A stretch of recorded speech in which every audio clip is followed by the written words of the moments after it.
How many of you remember this song by Wyclef Jean Diallo? This song tells the tragic end of Amadou Diallo.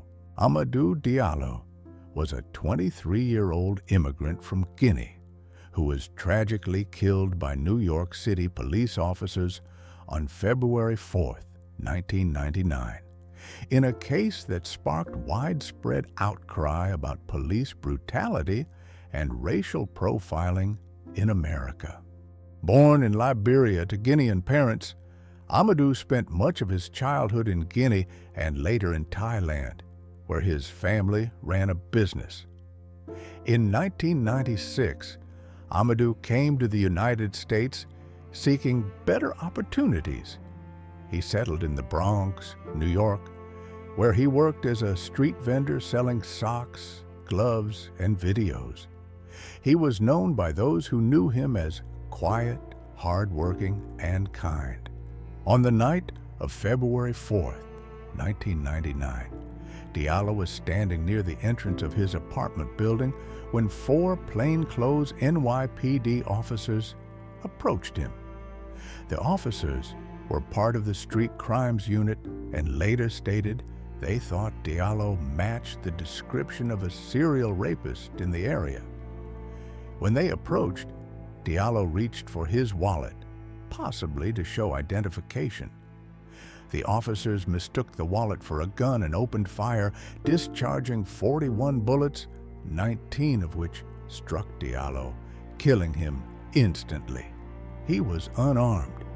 The officers involved, Sean Carroll, Edward McMillan, Kenneth Boss, and Richard Murphy, were indicted on charges of second-degree murder and reckless endangerment. After a highly publicized trial that was moved to Albany due to concerns about finding an impartial jury in New York City, all 4 officers were acquitted of all charges in February 2000. The killing and subsequent acquittals prompted massive protests in New York City and beyond. Thousands took to the streets to demand justice and police reform.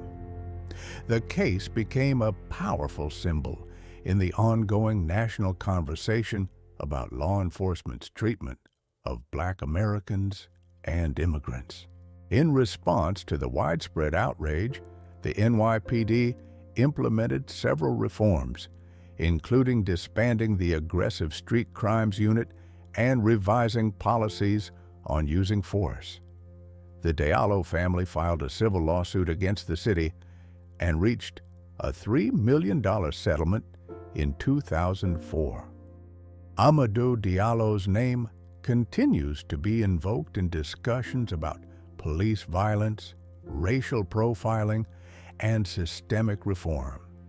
His mother, Kadiatou Diallo, established the Amadou Diallo Foundation to promote racial healing and improve police-community relations. The tragedy of Amadou Diallo remains a solemn reminder of the consequences of racial bias and the ongoing struggle for equal justice in America. Like, subscribe and turn on your notification bell for more of such videos.